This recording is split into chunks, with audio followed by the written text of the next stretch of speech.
Tilde, Yora Bataziza, Boker Tov, Bracha Ve'atzlacha, Chazak Baruch, dans la Simcha, ce matin, Natania, tout va bien. Eric, tout va bien ou non? Richard, est-ce que tout va bien? Baruch Hashem, merci Boré Olam, Toda Rabba, Kadosh Baruch Hu. Je vais vous faire entrer l'idée de ce matin par une anecdote qui m'est arrivée il y a quelques jours. Je traversais un parc. Avec mon téléphone, je traversais un parc pour aller à un rendez-vous.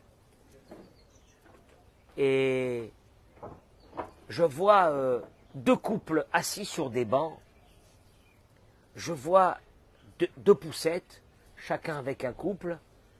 Dans une poussette, je vois un enfant handicapé. Dans l'autre poussette, je vois un enfant, Baruch Hashem, que tout va bien. Je vois le couple, que tout va bien. Ils étaient en train de se disputer. La femme, elle lui disait, tu gagnes pas assez, tu travailles pas assez. Genre, des mots comme ça, à peu près. Et dans l'autre poussette, avec l'enfant handicapé, il y avait un couple qui discutait, qui se regardait avec beaucoup d'amour. J'ai raccroché avec mon interlocuteur.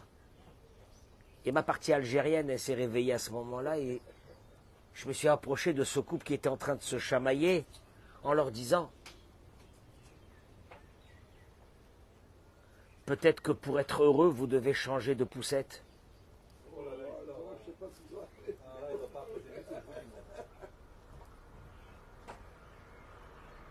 Il m'a dit, le mari m'a dit « Qu'est-ce que tu veux dire ?» Je lui ai dit « Vous n'avez pas honte. Vous n'avez pas honte.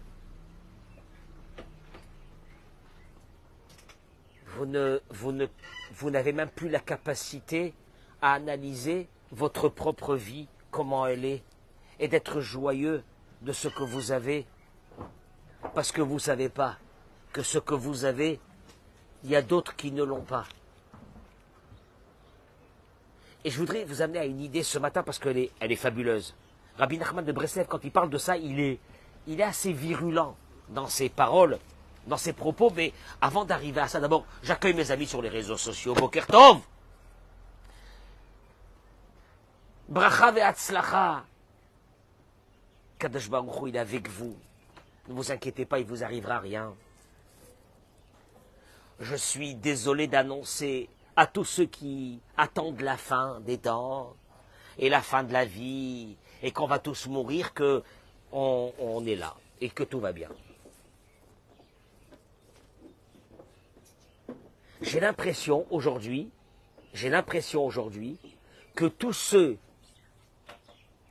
qui depuis des années vivent dans le mécontentement, dans ça va pas, etc., ils sont bien aujourd'hui. Pourquoi? Parce qu'on est dans une situation très grave. Donc ça les met à l'aise. Et je voudrais leur dire à ceux-là que c'est dommage de continuer à vivre dans cette situation et d'être dans la joie tous les matins. C'est avoda gdola meod. Le Rambam il dit Asimcha shismacha adam be'asiyat mitzvot. La joie qu'un être humain il doit être tous les matins. Parce qu'il accomplit pendant toute la journée qu'il va arriver de belles choses. C'est pas vrai, il accomplit de belles choses. Mais il faut les accomplir avec joie, il dit le Maïmonide. Avoda gedola meod, il dit le Maïmonide. C'est un grand travail. C'est un grand service. Vous allez le voir tout de suite. À travers quelques paroles qui vont nous amener à une vraie réflexion de la vie. Ce matin, et je demanderai à tout le monde de partager ce cours en direct pendant que vous êtes avec moi. Juste 2 minutes. Baruch atah Adonai Eloheinu melech haolam shakol nihiya bidvaro. Il y a un silence ce matin, vous sentez? On entend que les perruches, les oiseaux. Ah, on est bien ou non? Hervé, est-ce qu'on est bien ce matin? Baruch Hashem. Baruch Hashem. Écoutez, vous allez voir ce qu'on va dire ce matin. Juste restez avec moi quelques minutes.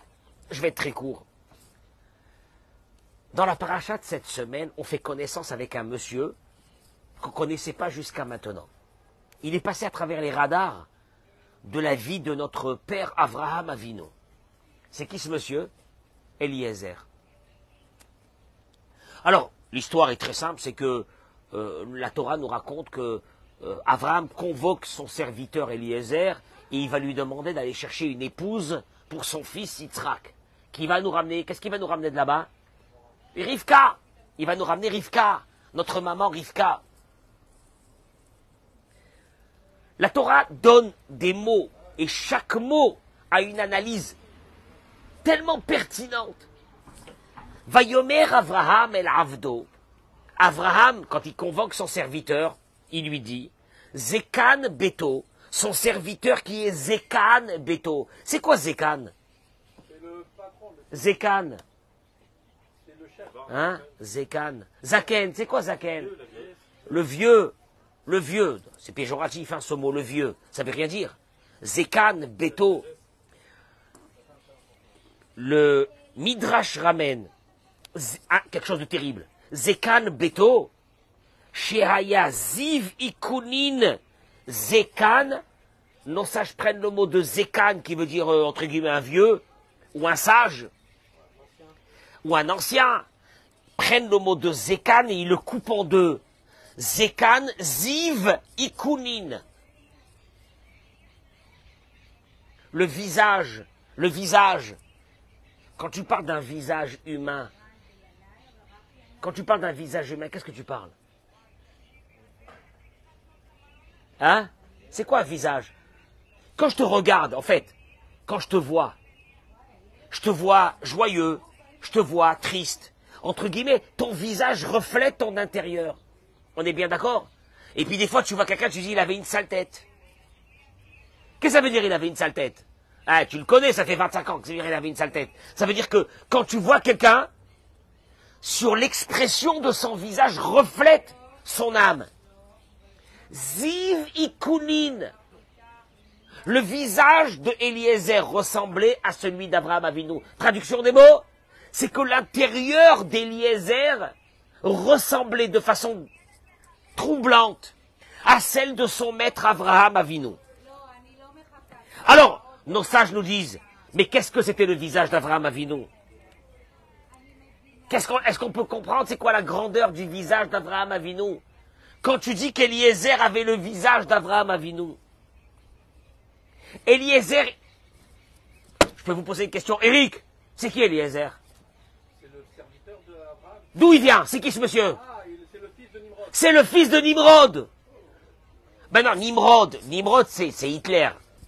Nimrod c'est un monstre. Nimrod c'est celui qui a poursuivi notre père pour le détruire.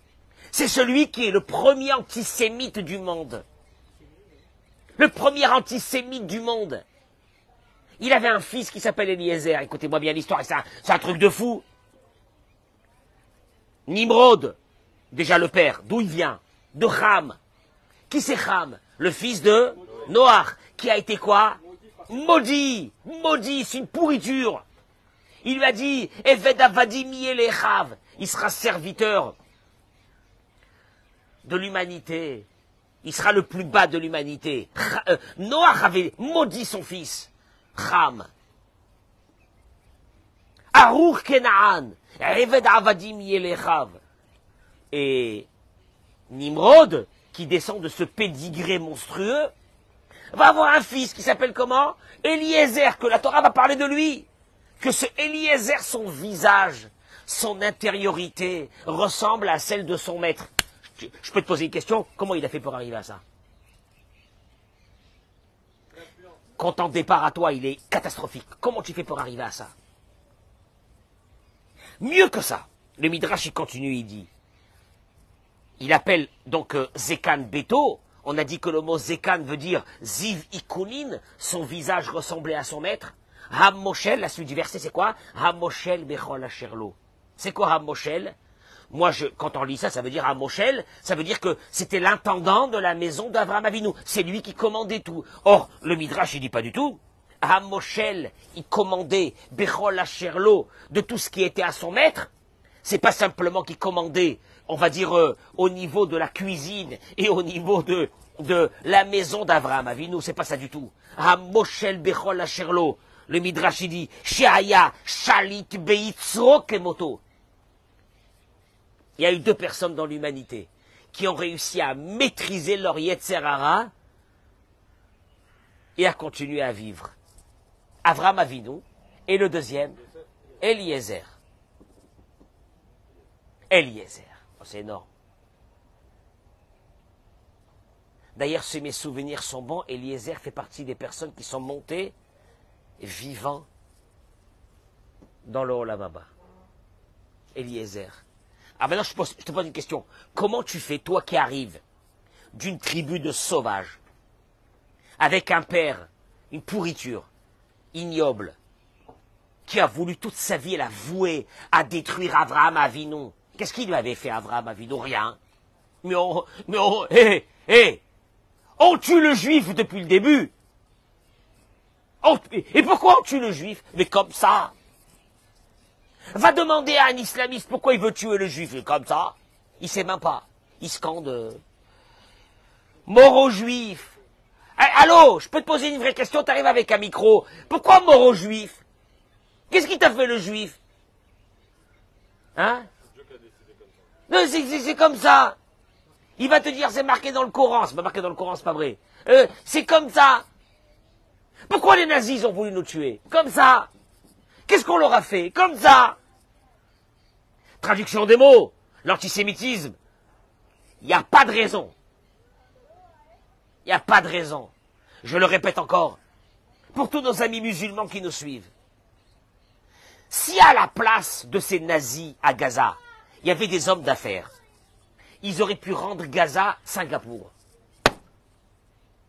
Mais comme à Gaza, il y a des sauvages, des barbares, qui ont tué, je le répète, ils n'ont pas tué seulement des juifs. Ce 7 octobre, ils ont massacré. Comment on les appelle ceux qui habitent les... Hein? Pas les Druzes, non, c'est pas des Druzes. Les Bédouins, des Bédouins qui étaient là-bas dans cette fête, qui sont venus des chauffeurs, qui ont amené les jeunes dans les voitures. Ils les ont coupés en morceaux à tel point qu'il y a une famille berbère. C'est berbère, on dit? Oui. Non, pas berbère, comment on dit?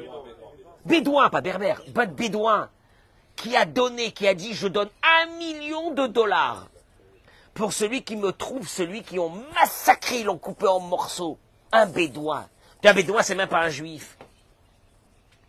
Et puis quand tu vois des blédards à Paris, des bobos, qui sont assis dans sur Europe 1, machin, les Gazaouis, les pauvres, il y a quand même un problème humanitaire avec les Gazaouis. Moi, la vérité, je voudrais dire à ces journalistes, venez, on vous dépose en minibus à la rentrée de Gaza, une journée. Si vous sortez le soir vivant de Gaza, alors vous pourrez parler. Mais vous ne pouvez pas parler quand vous êtes à Paris, à la maison de la radio, là, ce truc-là qui vaut rien. Vous êtes là-bas, et vous parlez sur machin, ou cet abruti qui a l'air complètement, son cerveau il a l'air déjà qu'il est atteint, mais très atteint, ça fait longtemps. Le président de l'ONU, cette organisation de voyous. Et comment il s'appelle, un vieillard, là, il est là comme ça. Il est là, Gaza. Espèce d'abruti. Viens à Gaza, toi, une journée, tu verras si tu vas vivre à Gaza. Et alors? Comment un homme pareil qui descend d'un antisémite, qui descend d'un voyou, peut arriver à une situation, je pose une vraie question, il peut arriver à une situation de quoi? Son visage, quand tu le vois, tu dis, maman, c'est pas possible.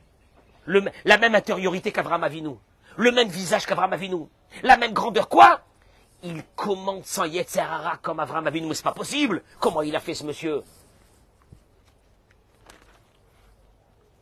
Il y a un verset qui a été dit par un homme le plus intelligent du monde, on peut quand même se référer à lui, c'est Shlomo HaMelech. Shlomo HaMelech, il dit, écoutez-moi bien, Eved Maskil, un esclave intelligent, Maskil, Sechel. Rabbi Nachman, il parle sans arrêt de ça, du Sechel. Eved Maskil. Il dit Shlomo HaMelech. Shlomo HaMelech était avant Rabbi Nachman. Il dit un serviteur intelligent. Imshol beben mevish. Je traduis les mots. Imshol, il prime, il est avant. Ben mevish, un fils de famille incapable. Un serviteur intelligent, il sera mieux qu'un fils qui est incapable. Des fois, tu as, toi, un collaborateur qui te suit, ça fait des années. Des fois, il a compris ta vie plus que ce que ton fils, il peut comprendre, parce que ton fils est un incapable. Ce sont les mots de Shlomo HaMelech. Mais sur qui Shlomo HaMelech, il a dit ça? Shlomo HaMelech, il a dit ça sur Eliezer.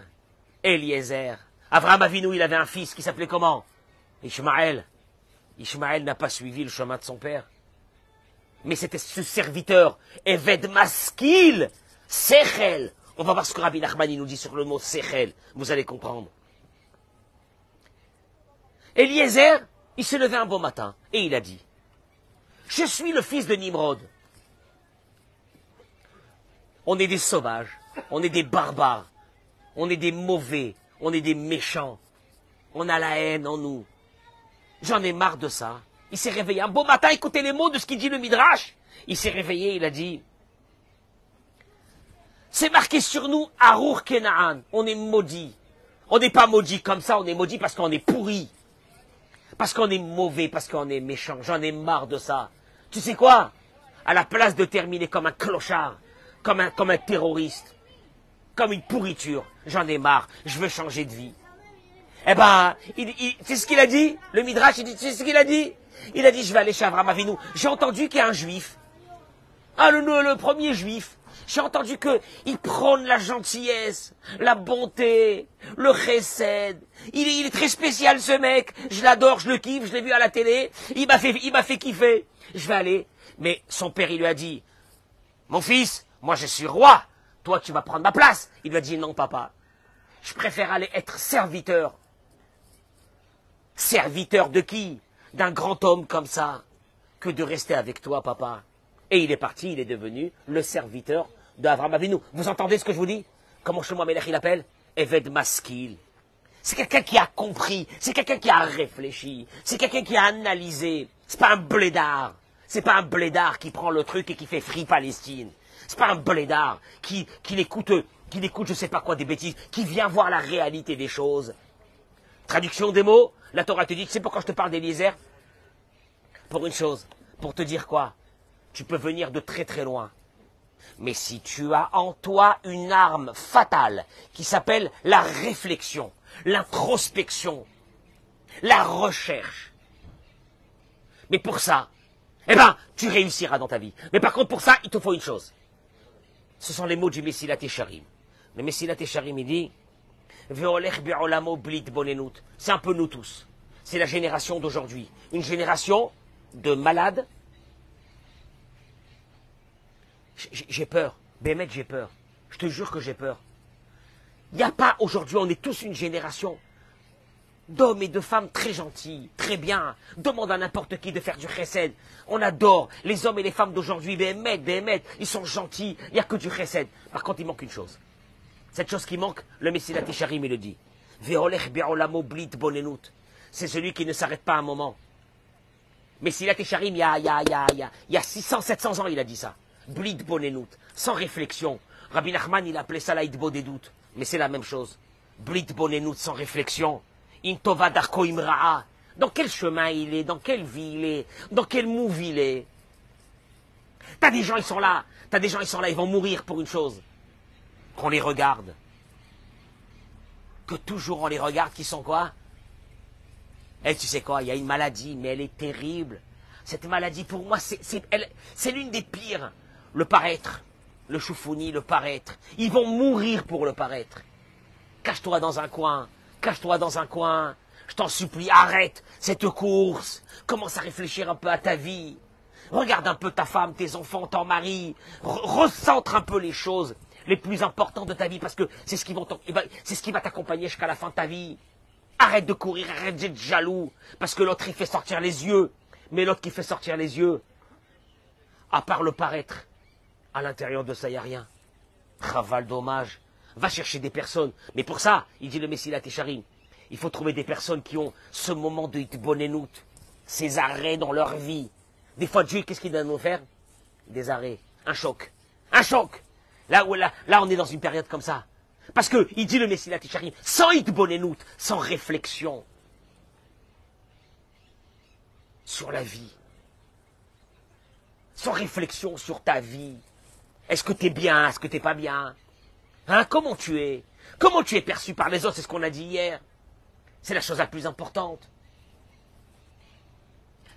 Alors, il dit le Messie Técharim. Alors là, le danger de cette personne est monstrueuse. Regardez comment le Messie Técharim, il appelle quelqu'un qui court. Il court derrière le temps. Il court derrière le fric pour garder son standing, pour que tout le monde puisse. Et il n'a pas le temps, il n'a pas le temps, il n'a pas le temps, il n'a pas le temps. Tu sais comment il appelle ça le Messie Técharim?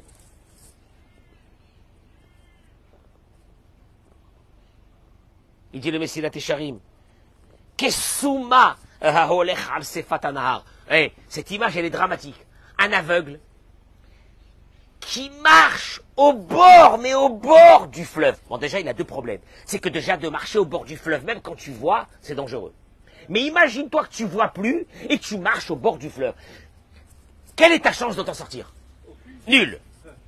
C'est les mots du Messilat Técharim.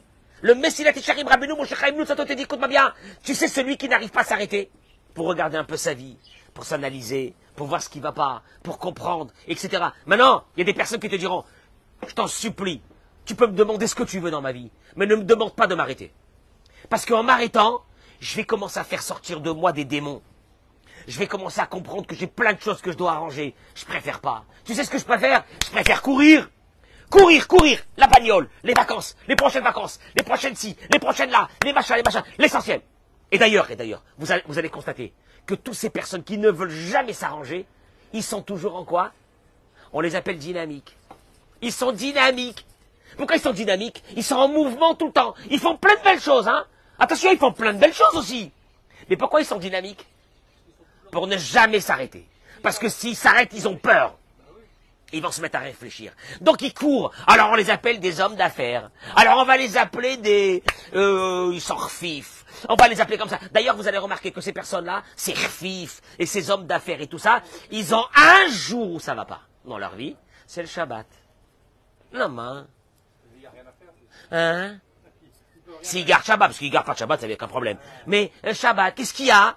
Eh bien, Shabbat, c'est le mauvais jour pour eux. Pourquoi c'est le mauvais jour pour eux? Parce qu'ils réfléchissent.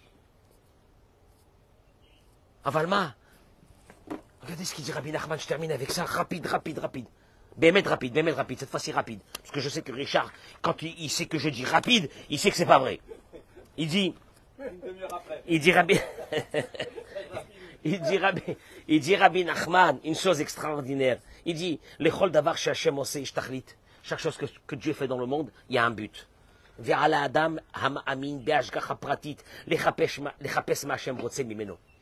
Nachman, il te dit, si à chaque chose que Dieu fait avec toi, il y a un but, il faut que tu cherches quel est le but que Dieu il a voulu.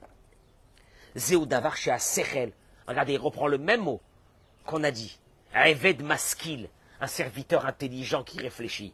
Il dit, parce que c'est une chose que l'esprit, le vrai esprit,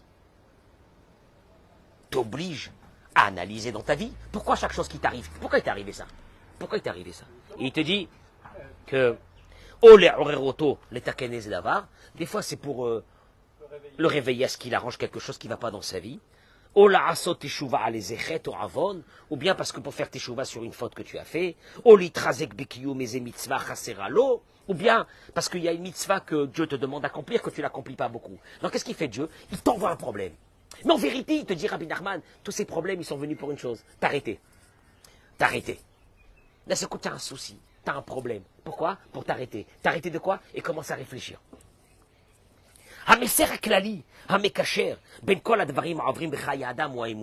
il te dit une chose, en vérité, si tu t'arrêtes pour réfléchir, mais il n'y a pas en toi cette émouna, cette foi, ta réflexion, elle sera nulle. Quoi? Parce que le seul but, il n'y a pas un autre, de Dieu, c'est de te rapprocher de la foi. Tu sais comment il fait Dieu pour te rapprocher de la foi? Il t'envoie un souci. Alors qu'est-ce que tu fais toi?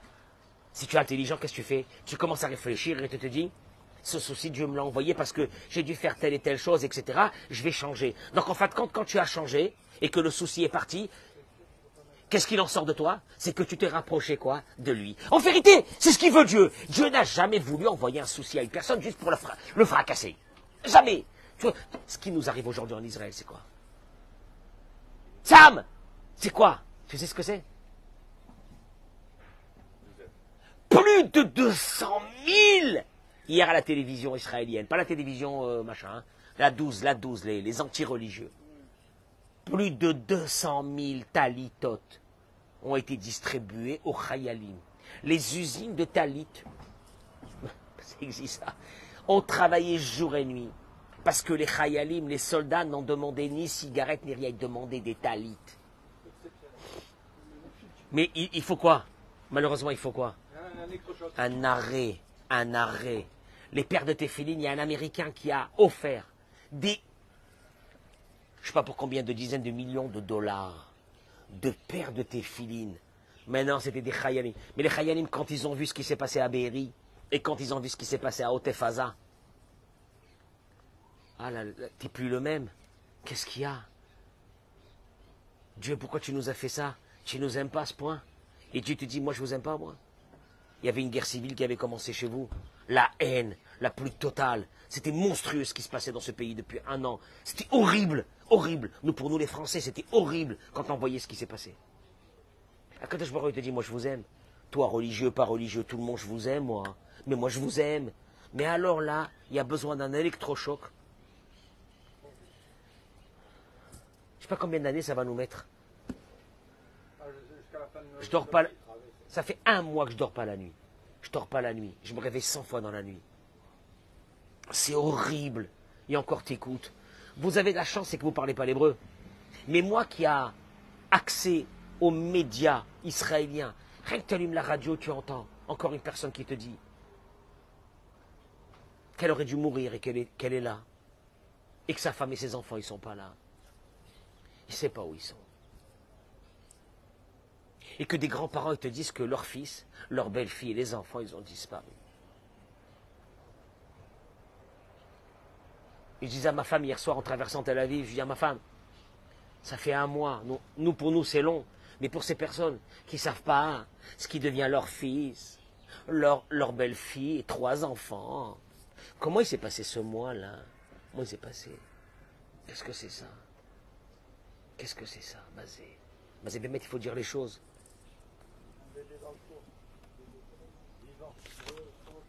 Veda. Par contre, il dit une chose, Rabbi Nachman. Alors bon, qu'est-ce qu'on fait? On tombe en dépression là maintenant?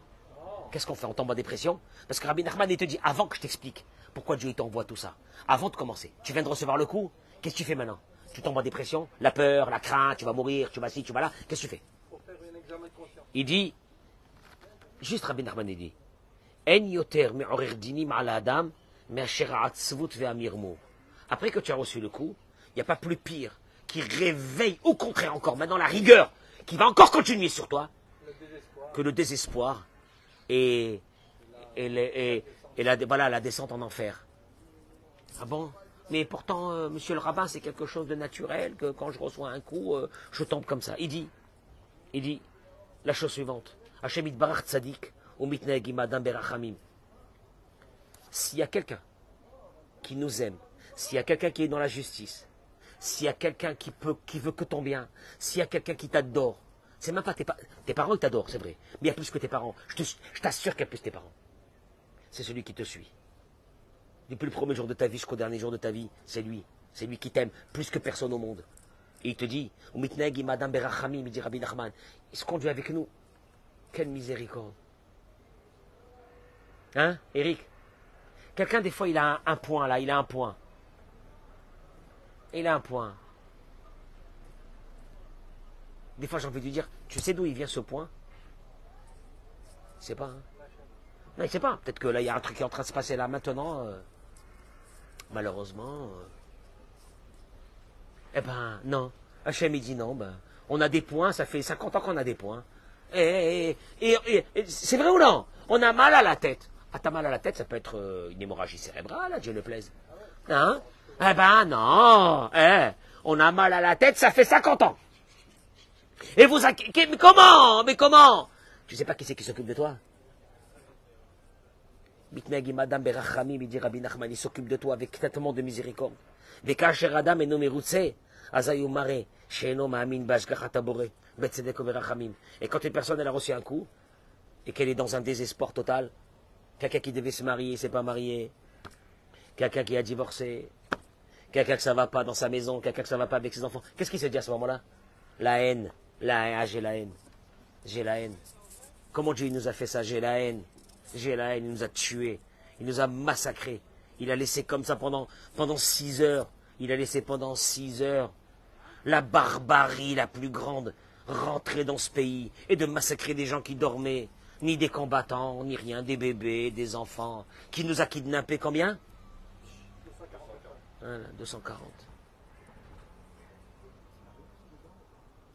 Il te dit Rabbi Nachman, si tu tombes dans le désespoir, tu réveilles Midatadin. Tu sais pourquoi?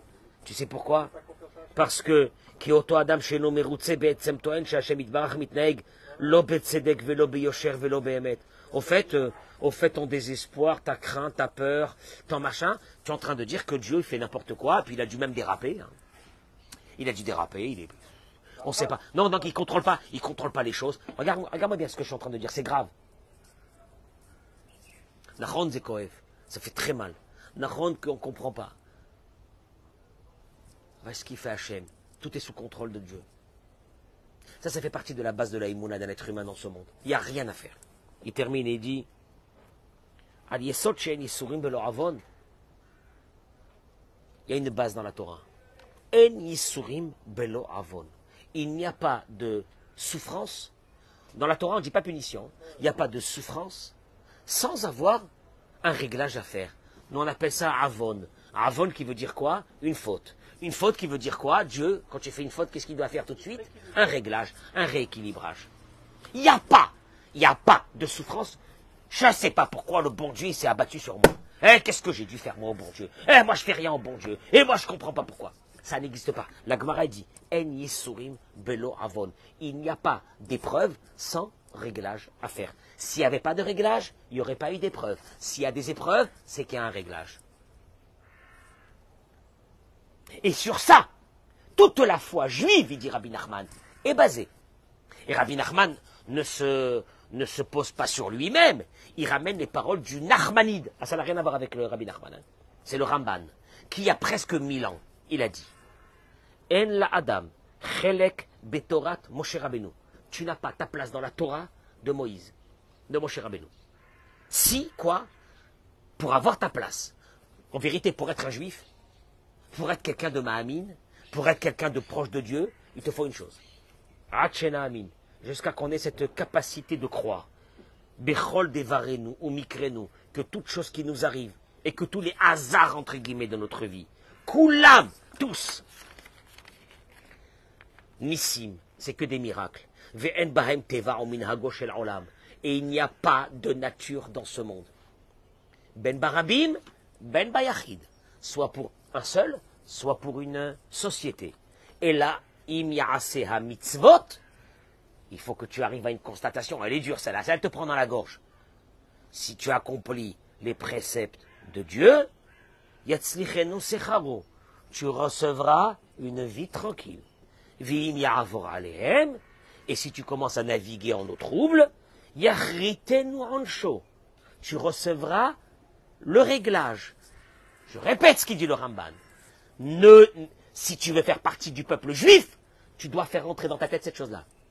Que quand tu es dans un chemin droit, il t'arrivera que des bonnes choses. Si tu commences à traîner et à tourner dans des choses, il y a le réglage qui arrive.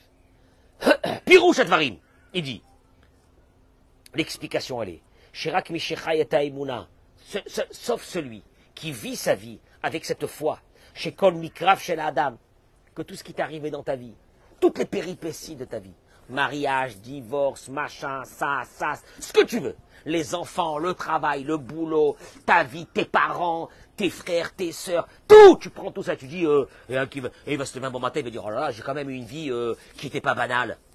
Non, si tu prends cette vie-là, Sam, et tu te dis une chose, tout ça, tout ça, c'est déjà préparé, c'est fait comme ça, par Dieu, et que de temps en temps, quand moi je m'écarte du chemin, qu'est-ce qu'il fait Dieu? Un coup, et il me remet sur le chemin. D'accord. Il dit juste une chose. Isurim Shem Kashim. Al Pirov Embaim ala Averot Shem Ben Adam Lachavero. Il dit, vous savez, c'est quoi les réglages? Eric, quand on parle de réglages, c'est quoi les réglages? Premièrement, il dit, n'oubliez jamais, premier réglage à faire, c'est lequel? C'est que après que le souci est arrivé, reste dans la joie. Parce que si tu restes pas dans la joie, tu es en train de dire que c'est pas Dieu. C'est l'autre. L'autre, il m'a mis en colère, l'autre, il m'a fait ça, l'autre, il m'a fait ça, je vais le tuer.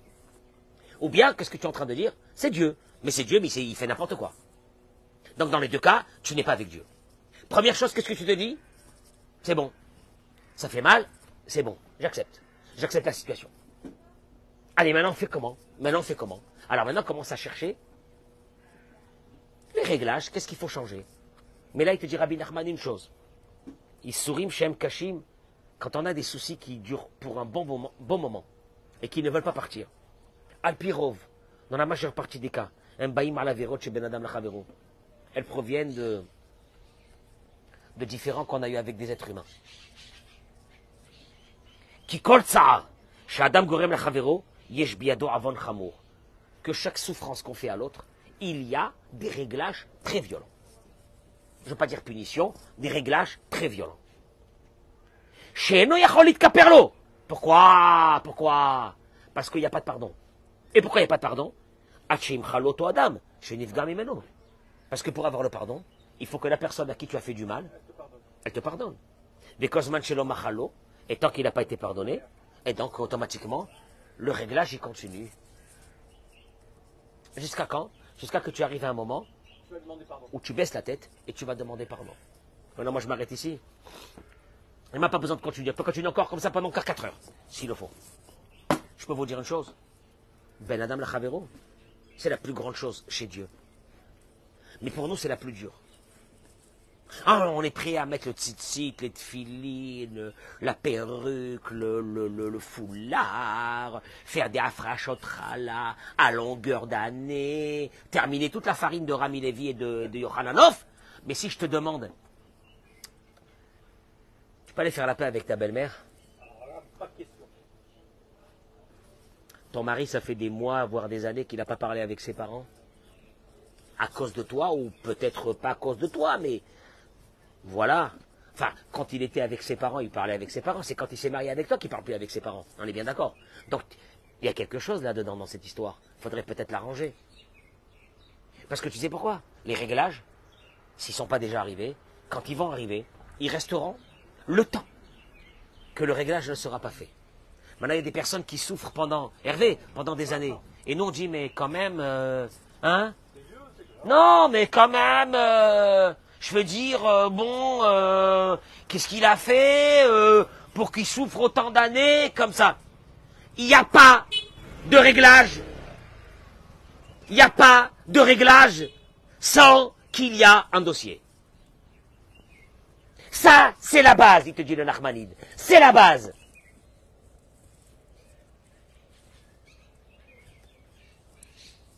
Je te jure, va demander pardon, demande pardon. Un homme avec sa femme, une femme avec son mari, des divorcés. Alors les divorcés, c'est un dossier. Alors les divorcés, comment on a divorcé? Alors, plus on fait du mal à l'autre, et plus on se fait plaisir. Parce qu'il est parti, parce qu'il m'a laissé, parce qu'il m'a jeté, parce qu'elle m'a jeté, parce que c'est de sa faute. Alors on va rentrer dans des souffrances qui ne vont pas se terminer, et puis on a l'impression que c'est normal. Ça c'est normal, ça. Et puis on fait rentrer les enfants et on les manipule pour aller l'un contre l'autre. Et puis un jour, vous allez voir que tout ça va s'arrêter. Par un coup terrible, chez l'un, chez l'autre ou chez les deux, qui va vous permettre de réfléchir à la vie et de comprendre que dans la vie, il n'y a pas de souffrance sans dossier. Et il y a un dossier qui est terrible, c'est celui de Ben Adam Lachavero.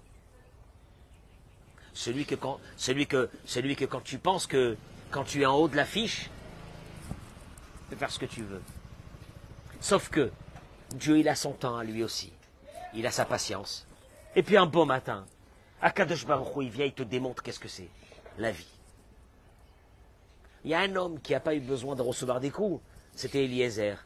Il s'est levé un beau matin, il a dit, j'en ai marre de cette vie-là, de barbare. Il a réfléchi, il avait son séchel, ce séchel. Le Messie Técharim, il te dit, ce séchel-là, il est énorme. Mais ce séchel, il faut l'employer dans quoi? Tu t'arrêtes. Un moment, tu réfléchis. Tu réfléchis un peu sur toute ta vie. Quand il y a un souci, Sam, quand il y a un souci, réfléchir. Lama. Lama, Béhémet, lama. Parce que le Messie Técharim, il te dit, celui qui réfléchit pas, c'est comme un aveugle devant le fleuve. Réfléchis. Peut-être qu'on a fait du mal à quelqu'un. Des fois pas méchamment. Des fois comme ça on l'a fait. De demander pardon. Mais une première chose est dit, Rabbi Nachman, c'est que même quand on a le souci, on doit être dans la joie. Pourquoi? C'est la première indication que tu es connecté à Dieu. Comment? Que si c'est venu, ça vient de Dieu. Et si ça vient de Dieu, c'est très bien. C'est ce qu'il a voulu. Et d'avancer comme ça dans la vie, et d'avancer dans des vraies choses, Béhémet. Regarde dans quelle situation, regardez dans quelle situation on est. Regardez dans quelle situation on est. Parce que nous, on ne sait même pas ce qui va se passer après la guerre. Et comment cette guerre va se terminer. Et au niveau économique, je ne vous dis pas. Et au niveau sécuritaire, on ne sait même pas ce qui se passe avec... Mazé. Akadosh Baruch Hu te dit, je vous ai tout arrêté. Vous étiez dans un move. La guerre, le machin, allez ici, la gauche contre la droite, et vas-y la haine, et vas-y à Tel Aviv, tu défonces un lieu public où c'est qu'ils ont mis des chaises pour faire le col nidré. Tu défonces tout. Vas-y. Vis sans t'arrêter. Alors là, tu es un aveugle. Au bord du fleuve, tu vas tomber, tu vas te noyer. Et Dieu, qu'est-ce qu'il a fait un beau matin? Simchat Torah. Ce jour de Simchat Torah. Il a fallu tellement de sacrifices pour nous arrêter. Peut-être qu'on avait eu déjà un premier appel, qui était le Corona, qui aurait dû remettre le monde un peu... Mais encore une fois, moi je vous avertis, encore une fois, celui qui ne veut pas réfléchir, il va chercher d'autres occupations, pour ne pas s'arrêter, ne pas réfléchir, ne pas voir avec qui ça ne va pas, qu'est-ce qu'il doit arranger, comment il doit arranger un peu son caractère, comment il doit se lever le matin avec la joie, comment il doit faire passer de la joie aux autres, comment... Hervé, tu sais comment on appelle ça? Le vrai contrôle de soi. C'est-à-dire qu'à chaque instant, il faut que tu sois au contrôle de toi. Pourquoi tu as réagi comme ça? Pourquoi tu as parlé comme ça? Pourquoi tu as fait comme ça il y a tout à l'heure? Pourquoi tu as fait ci? Pourquoi tu as fait là? Qu'est-ce qu'il y a? Pourquoi tu es rentré à la maison, tu as fait la gueule? Pourquoi? Pourquoi quand tu es avec tes copains, tu es dans la joie? Pourquoi tu rentres chez toi à la maison, tu fais la gueule? Je dis ça aux hommes et aux femmes. Pourquoi tu es super agréable avec tes copines et avec tes copains? Pourquoi quand tu rentres à la maison, tu n'es pas comme ça? Non, tu ne te poses pas la question? Hein? Tu ne te poses pas la question? Pourquoi avec les autres tu dis merci, et chez toi à la maison, celui qui est proche de toi, tu ne lui dis pas merci, etc., etc. Pose-toi les vraies questions de la vie. Parce que tu sais pourquoi, sinon Dieu il est obligé de faire une chose, il t'arrête. Il t'arrête. Et il t'arrête, c'est juste pour que tu réfléchisses. Parce que lui, ce qu'il veut Dieu, une seule chose, c'est quoi? C'est que tu te rapproches de lui, à travers la Emouna, et que tu deviens quelqu'un de meilleur dans ce monde. Voilà, je vous remercie. Bracha ve'atzlacha, amen, ken yira.